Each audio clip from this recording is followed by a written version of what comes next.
Triple R movie తర్వాత young tiger NTR చేసే cinema కోసం అభిమానులు ఎంతలా ఎదురు చూస్తున్నారో మనకు అందరికీ బాగా తెలిసిందే. షూటింగ్ చాలా ఆలస్యంగా మొదలైన ఈ సినిమా అప్పుడే 4 షెడ్యూల్స్ను పూర్తి చేసుకుంది. ఎట్టి పరిస్థితిలో ఈ సినిమా ఏప్రిల్ 5వ తారీఖున విడుదల చేయాలనే పట్టుదలతో డైరెక్టర్ కొరటాల శివ ఉన్నాడట.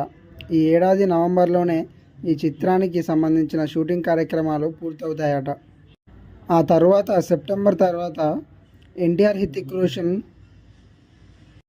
రోషన్తో కలిసి వార్ 2 చిత్రం చేయబోతున్నాడు. ఆచార్య లాంటి డిజాస్టర్ సినిమా తర్వాత కొరటాల శివ తీస్తున్న చిత్రం ఇది. ఈ స్క్రిప్ట్ కోసం కొరటాల శివ 2 సార్లు రీవర్క్ చేశాడు. కొడితే కుంభస్థలం బద్దలవ్వాలనే కసితో కథను తయారు చేశాడు. ఇక ఈ చిత్రంలో పనిచేసే తారాగానం కూడా భారీగానే ఉంది.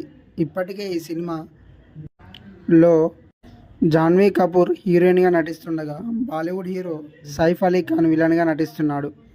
రీసెంట్గానే అండర్ వాటర్లో వీరిద్దరి మీద ఒక భారీ పోరాట సన్నివేశాన్ని చిత్రీకరించాడు కొరటాల శివ. ఈ సన్నివేశం సినిమాకే హైలైట్ కాబోతుందట.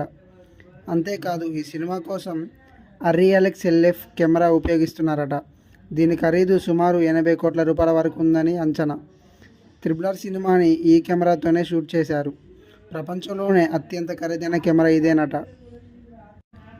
ఈ కెమెరాతో ఇప్పటి వరకు John Wick 4, the Batman, Joker, Ant Man, Stranger Things, Dune మరియు టర్మినేటర్ వంటి హాలీవుడ్ చిత్రాలను తెరకెక్కించారు. ఇక రీసెంట్గా ఎన్టీఆర్ పుట్టినరోజు నాడు విడుదల చేసిన ఫస్ట్ లుక్ పోస్టర్కి అద్భుతమైన రెస్పాన్స్ వచ్చిన సంగతి మనందరికీ తెలిసిందే.